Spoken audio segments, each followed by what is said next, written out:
...500 kubik kayu hasil penebangan liar diamankan Polda Sumsel dan KLH. Barang bukti kayu yang diamankan hasil pengungkapan illegal logging atau pembalakan liar di Polda Sumatera Selatan, Kamis 3 Februari 2022. Pembalakan liar ini terjadi di kawasan Bayung Lencir, Muba, perbatasan dengan Jambi. Sebanyak 500 kubik kayu dan 6 orang diamankan.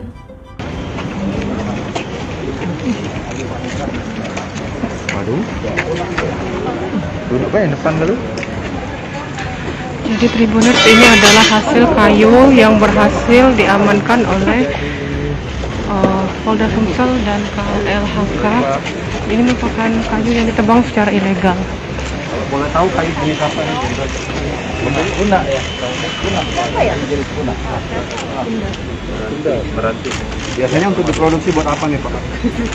Kalau di Jakarta bisa macam-macam gitu, bisa di lantai, di desain,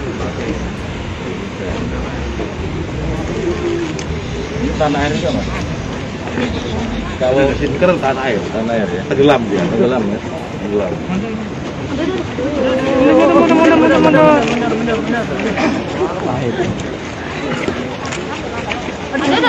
Aduh, payah. Tolong.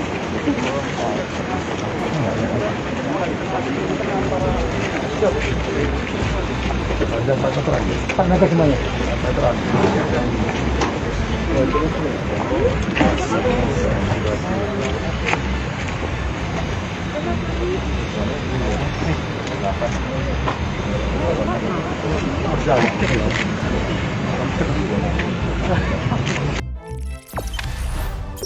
Jangan lupa subscribe, share, komen, dan like ya.